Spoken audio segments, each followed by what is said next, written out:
If you share the entire screen, it's going to show you what's behind. Okay. It's going to show you what is behind.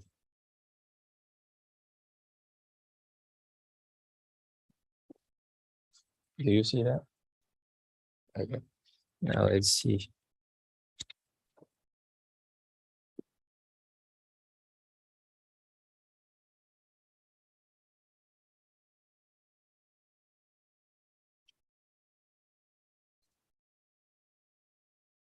Yeah. Now we are fine everywhere. So, You see that? so Okay, cool. But they still cannot hear me, right? I can hear you. Oh, am I that loud? You were hearing everything, but not seeing. Okay, cool. All right. So move on. There are some additional good properties of kappa. The kappa is zero. It's not only x and y are even. You cannot say that it's convoluted. Right? And the kappa x one equal not only is one-to-one correspondence. So it's pretty useful. Okay? Or in summary, the new information and the kappa are important. And both of them, they are functions of entropy. And that's why I say entropy is the most important building block of information theory. And actually, if you look at any particular machine method, as long as they claim to analyze non-ordinal data, it must be a function of entropy. That's so far the argument. Okay. Move on. Because the entropy is important for the practice, you need to estimate. And this is entropy. If you make a Taylor expression and decrease the condition because of the convenience lemma, and you see there is something like this, right? Which is why. Little v. Right. And for the little v, you know what? We have a v1v, which is the UMVV. So v up to -1. So which means for the entropy, we can separate that to two parts. So the first part, we have a not only unbiased, but also UMVV. So the second part, the story somewhere. That's my bias. Okay. Now there is a new estimator of entropy. Let's call it this V cap. So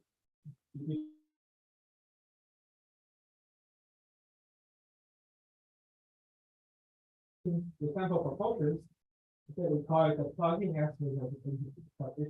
Plug-in. Efficient, simple, when k is finite is unknown. And for the new perspective, it's V cap. It's based on V1. What is the benefit right here? So based on the three results from Harris 1975, Antos 2001, and my library 2012. First of all, when k is finite, the bias of the VS and the HV hat is exponentially fast compared to the bias of the plug-in system with the power n-1 decay rate. So it has a smaller bias. So the variance, the order of the variance is log n over n. So the VS meter for the plug-in is log n squared over n. So which means HV has smaller bias and smaller asymptotic variance. And furthermore, there's some more interesting results that 1975 Harris proved that expectation of H hat is less than H. So it's an inner explanation.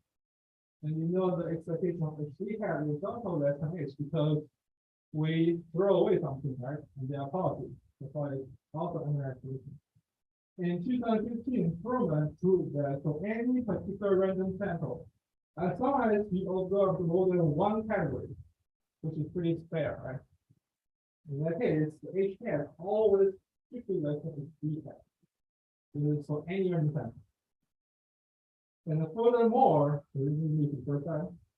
that for any sample with K hat more than one, even if we first order bias of the plug-in estimator, that's still less than or equal to this. So this is telling us we should starting to throw away this test, right? So And the good thing is if we have, although it looks complicated, we have a function in R that can easily calculate. All right. So move on to the second part, entropic perspective on alphabet. In 1949, Simpson in Nature produced a diversity index defined this way. Or we can do split it making this way. It's simply 1 minus the index. Then we can call it zeta 1 1. Why? Because power 1, power 1. Right? So we can easily generalize this zeta 1 1 to a zeta uv, such that the sum of pk to power u 1 minus pk to power v. So which means we got a infinite matrix order. Okay. And basically in 2010, John Henslow proved that infinite matrix and any particular distribution will uniquely between each other up to a permutation. It's up to a permutation because we don't use labels. We only use, so I only care the probability. What is the corresponding label? I don't know and I don't care. Okay. Okay. And furthermore, in 2016, John Griffith proved that not only the entire matrix, only a single row will be enough to characterize the distribution of the permutation. So which means this can be considered as a new characterization of the probability distribution on the non-orthogonal object. So if you got a classical statistics, how do you characterize a distribution? We use the heuristic function, right? Which is take expectation. But if on a non-ordinal object, the data is non-ordinal, there's no way to calculate moments. So the heuristic function is like this, right? So this is a way that you can actually characterize the distribution according to the system. So right now we have a new playground with some new toys. We call this one the entropic spacing because of the property of the factorization. And also we have the UMUE as long as it's up to n-1. Oh, I'm sorry, it's unbiased actually as long as it's n-1. And that's the UMUE if the K is finite. Okay.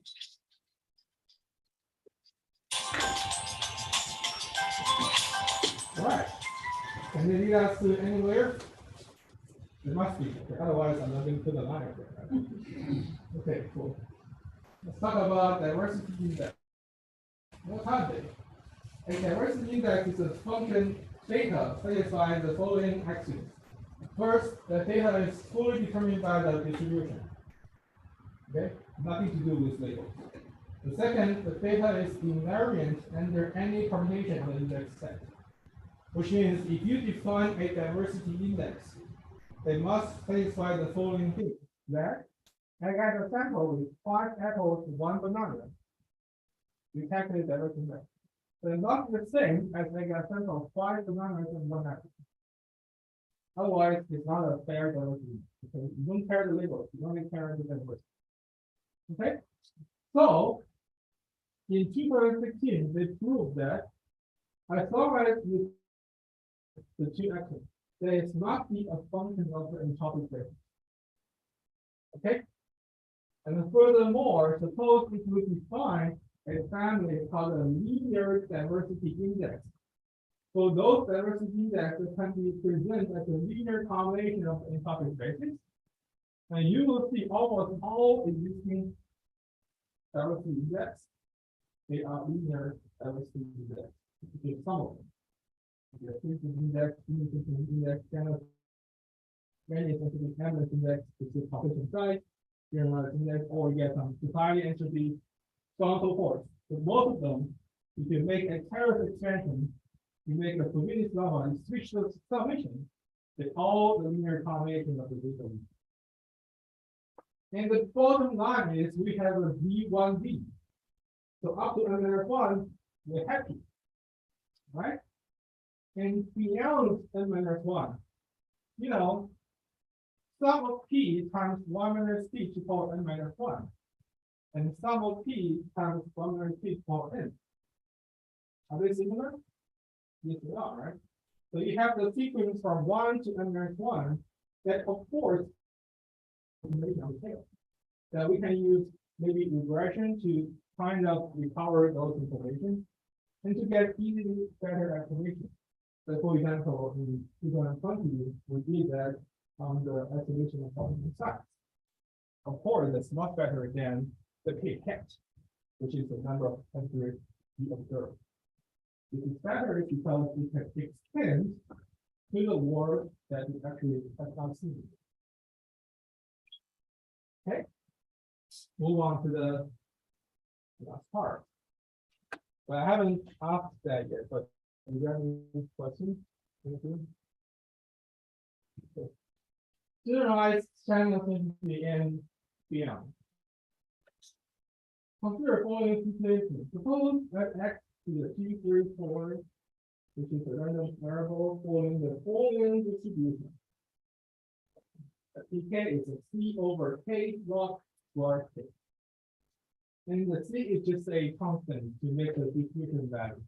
And we know the C will uniquely exist because this summation converges. Whatever that is, this is a C. If you too many subtractions. Suppose this is my distribution. Suppose I want to calculate the corresponding entropy. And this is the entropy. I plug it in, doing some calculus, and come down to the two parts right here. If you look at the first term, because of the harmonic series, or you can use the usual test, this one diverges. This one converges. So you get infinite plus finite is infinite. Which means entropy may not exist all the time. You get a distribution that's really thick. It's not exist. And that's not really good because missing information and any other methods, they're all functions of entropy. And sometimes entropy is stopped. Then what can we do? So we need to try to catch the void within the foundation of the information theory. Trying to fix it. Because in reality, you get a sample in front of you, you want to do some method. And we know nothing about the population, which means we never know if entropy exists or not, given that postulate does not. So that makes me feel a little bit uncomfortable. But to do it, we describe a new term called a S-score distribution. What that is that you get original P. So the original P is you get a corresponding order of n. So you get P to the power n divided by the sum of the P to the power n. And this is the S-score distribution with order n. It sounds like some random distribution, but it's actually not, because it has been proved that the P and S-score distribution uniquely determine each other up to permutation. And secondly, because they uniquely determine each other, they carry the same independence property. If the dimensional space is independent, that if and only if the S-score space is independent. So which means, as long as we do statistical analysis on the S-score distribution, that's the same thing as the original distribution. But what's the benefit? The benefit is, suppose we consider the channel density on the S-score distribution instead of the original distribution. For any order n, the 2 or more, the entropy is always finitely defined. So we don't need to worry about the non-existence of the original entropy. Okay? And furthermore, the asymptotic property has been developed as well for any order of n. So which means it's very easy. Confidence interval, parallel testing, whatever. Okay, and you can see this without any regularity computers. So typically, when we have a filter limit theorem, the best case scenario is we have the linear computer, which is required to be thinner than the power 2. But right here, the power 2 was guaranteed by the order n, by the S-score distribution. So because of that, we will have any regular computer. for any distribution, this asymptotic property is always true. Okay. So move on. Based on the generalized China's entropy, we have generalized neutral information. You know, it's a function of entropy, so just replace them. Instead of using the entropy, we use the entropy of the S4 distribution. Okay, so suppose I use the notation to take away the huge summation to make the formula E. So this is the generalized neutral information. Okay. So why do I mention this? Because there is an interesting result. Suppose we modify the generalized neutral function loop. Okay. Remember, right here we got three terms. Okay. H of x star, H of y star, minus H of y star. And the three terms right here are in black color here. So this is the joint, this is the I, so this is the x, this is the y. Those are the original three terms. And now I got two pairs of terms, red and blue. As you can see, red the same, blue are the same. All right. So basically, I'm doing nothing. Agree? And now I separate that into two parts. First part is three terms. If I call the first part as TA, second part as TB. Okay. And suppose if I replace each T by the P hat to be the plug-in estimator. And then there's an interesting result that under the independence, TA hat and TB hat, they have a component in the model. So this means using the TA and TB or combining them together, we will have a test of independence on a contingency table, but it follows a normal distribution that requires no degree of freedom, no information of the number of rows and number of columns. Originally, we used Pearson's test of independence. We get degree of freedom, K1 minus 1 times K2 minus 1. And do we know K1 or K2? We don't. We know K1 hat. We know K2 hat. Sometimes we may miss the row, sometimes we may miss the column. It ends up that we're testing with the wrong degree of freedom that we never know. Right here, you got a normal test. We don't really need those information because it's normal. We don't need degree of freedom. And it's on the joint, not on the alphabet. It serves the same purpose of the Pearson's chi-square test. And it has been proved that the test is consistent. All three tests are consistent, which means for any form of dependence, as long as you give the adequate sample, it can detect the structure of dependence. Okay, that's an interesting result. At the end, we need an example. Another example for second part. Suppose we consider application of the word diversity to do some alternative attribution. Suppose in this case, my letters will be all the English words. And we correspond with word propensity, which means if I write an article, I tend to use different words compared to Shakespeare, Donald Trump, Obama, no, they're different, right? So we have different word groupings. So let's call it author's word propensity. Okay, we will use the detail V. Why? Because that can characterize the distribution. Normally. And so we call this one will be a diversity profile. Okay. And then we'll evaluate the theta 1 is the author 1 profile, the 2 is author 2 profile, and we can get the difference to be the difference profile. And now comes the data. Suppose now I have 3 or 2 samples, 1 population. Sample 0 is focus. 150 solid by William Shakespeare. We got 17,539 words.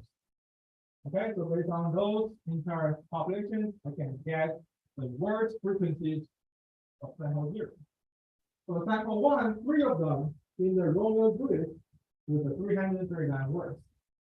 I also got a word which is right here. Sample two, the first four songs is from different authors, Philip Sidney.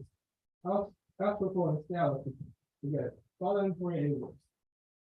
So you get word frequency, you can get the different profile. And you know we have a syntactic property that we can make those confidence span. So you get Shakespeare against Shakespeare. You see the confidence span is means significant, which means there's no evidence saying that different authors. We get Shakespeare against Sydney, you see it's departing from the middle. So which means is significant that the two parts are written by people with different propensity. So we assume that we can. And there are many articles that claim to be written by Shakespeare can be for the time. And yes, it's really good. And there's some particular order. What?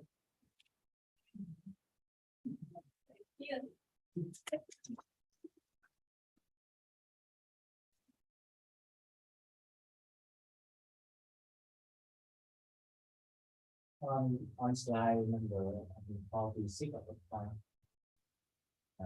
Yeah, the short thing. Somehow you need to show that they have to be present. The short. No, this one. Yeah. You have to show that. So you what? I mean, you say you short the order. So it's finite?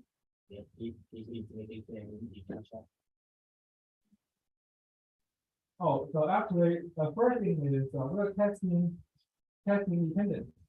And under the we're testing dependence under the non-hypothesis, the information is zero. And on the other hand, you know, without mention that this test so far is only true for finite case. Yeah. For the infinite case, the proof is still ongoing, not done yet. So that's why I only mentioned that the variation is you need the finality, but it still has to be finite. And for infinite, I believe it's true, but I haven't proved it. Yeah. But right here, there's a very good point that when the k goes to infinite, like over there for the terms that I add, are they really finite or infinite? That maybe I need to investigate as well, because you know, because of the multiplication, they are not the original F-word distributed anymore. So probably there is some substance. I'll definitely look into that and then prove the infinite case. Hopefully I can do it.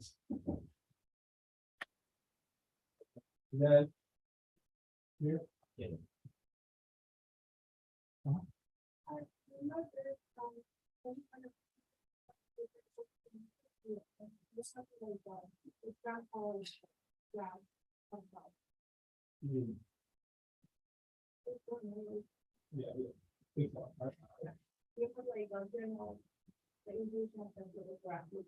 Yeah, so this is the distribution.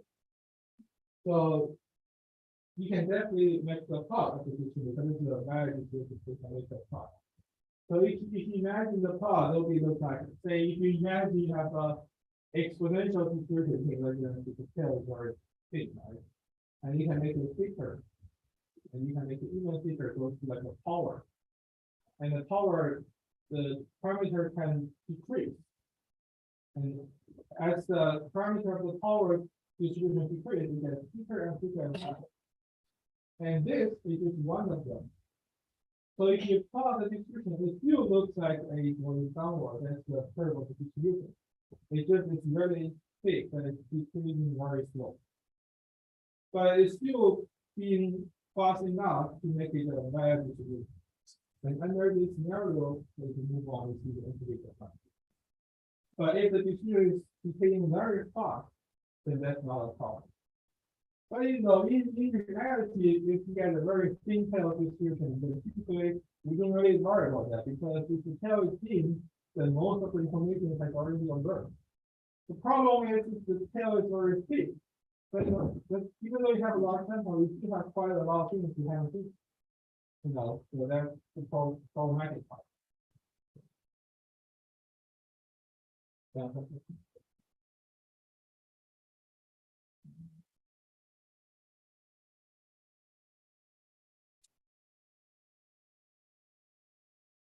Are there some good examples where a distribution like this comes up? That's a good question. I don't know if someone gave it a name or if it's a real distribution for some particular cases. I don't really know. But there might be. Because in reality, the people keep rebuilding to get data to just use the method, and they didn't really care. On the other side, I don't even think they have a way to test if the data really comes from a distribution state or not. I think it's just very empty research area. I actually. Yeah, I Googled before I saw you with slides. Uh-huh. You have some slides before they said to interview with, has to be finite. So I said, is that entity infinity? So I Googled mine and they have the first review result. It is, they said, they have the one paper, give a lot of examples, but that those examples is very complicated, not intuitive, and the given the other one looks like this, but different one. I see. You search I see. the first entry, they have the lights like this, but different. They have some cases, they mention that. The notes. With a distribution like this? With some distribution have the infinity entry. Actually, I come up with this distribution from Calculus G. Wolfram Alpha. Actually, the same thing. This I got from here, I get over undetermined yet. I just put in the Wolfram Alpha, see in what scenario we need to. It'll be maybe, but same thing as the calculus 2, theoretical speaking.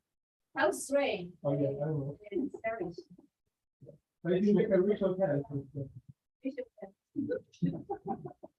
Double test it. I haven't used that, as far as I know, there's a Wolfram Alpha. Yeah, but, yeah, so the thing is, I don't know if there's in real situations that that's the real case. I doubt anyone knows that, but because of the void of the real, it makes me feel uncomfortable. Because the first moment not exist, check with X bar, it's not even converting. And in reality, we really know. So that's why we just want to get export distribution. And given that it really have some good properties right here, so I feel, of course, as the older and inquiries that will make the computation more difficult, particularly for those very small numbers. So for those that can meet this part, that can be overcome, even the pretty good chip right now. But you know, as long as the K is finite, we have no such concern. The infinite entropy only happens when you get infinite K with a big thing. And it's sufficient just to take n as 2, right? Yes, exactly. So, yeah, it's not true, it's enough. It's enough. But the reason I still give a result for any order that can 2 or more is because I can listen to Professor as well. It's like remember I said the zeta v uniquely determines the p. Right? But if you compare a sequence of the entropy for the export distribution, HF, this sequence, it also uniquely determines the distribution. So which means there may be some merit on that direction. I haven't done it. Because as you can see, this is so it's only 2. So lots of work to be done. And this one I still under review. So I know it's true, that's why I got it. That's under review. So you're bothered that there's a gap in the theory. That's right. Sometimes we use misinformation, we use what's in the method, but we're not really sure if it exists or not. If it does not exist, the result makes no sense at all. if we're using an estimated method, something in mind. There could be sometimes maybe some method based on particular results that could be reasonable.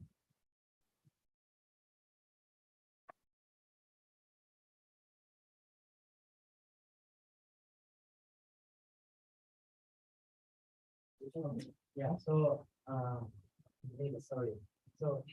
Ready, Sam? Yeah. So, if, okay, so if you have the generalized entity, right? Yes. So if the entity is this, are the two dimensions are same? The generalized entity and the regular entity are the same if the entity is exists. They are not the same, but the thing is, Yeah, what's the, yeah, the thing is the original description and the export description, they immediately from each other. Which means if we need the export description, I can solve for the original distribution. okay, So with that being said, if I got the entropy for the export distribution, because it's only a single order of export to the entropy, it's not a sequence. Only the sequence can immediately be. But because only a single order, it's not really, we cannot really solve for the original P back or solve for the original entropy back. But however, because the fundamental background distribution will carry the same identity. So which means as long as I move everything up to the same order of export distribution, and then compare their export entity. So yeah, so if you compare like the generalized cutoff on the export distribution, if one is higher, and if you look back to the original space, it's still higher. Because it carry the same property. But the value, of course, are different. so if entity finite, so. So of course, you got okay. Yeah, money worry about it. Yeah, if in case finite, that's so because it's computationally efficient. Yeah. Yes, of course. If case finite, generally makes everyone happy. That's why the paper in 1948 has been cited for more than 30,000 times. It's very useful. I'm here just trying to make some text. Not replacing them.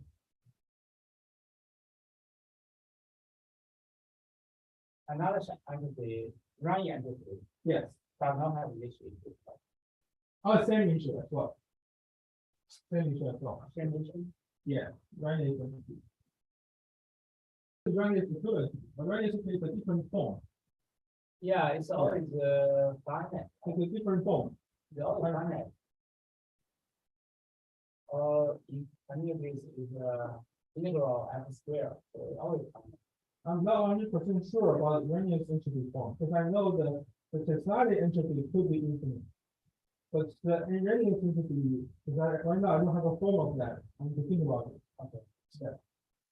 But the thing is, I think for the Renyi's entropy, they don't have enough good properties compared to China's entropy to further build terms like a mutual information or super divergence or so forth.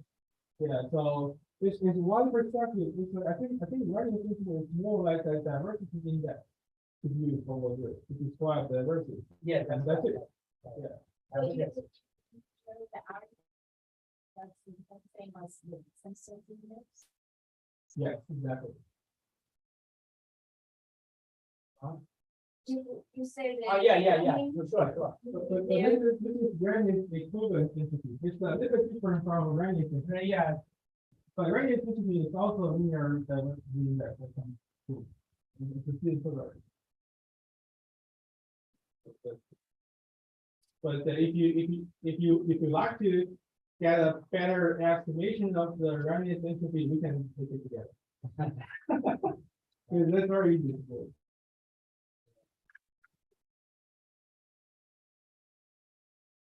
All right. All right. Thank you very much. Let's thank the speaker.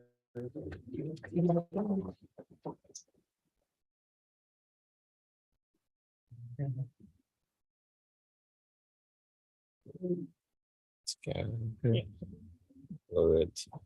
Oh, no, but I actually, when I was. Oops. You can get tiny little logs that. Facebook is much harder. And the reason why I enjoy it. Uh-huh, yeah. I try to use the high accuracy public pictures in law. And Marco, I think that distribution is very navigable. I think there was some systems, where it's like like anomalous, you know, sort of critical systems, that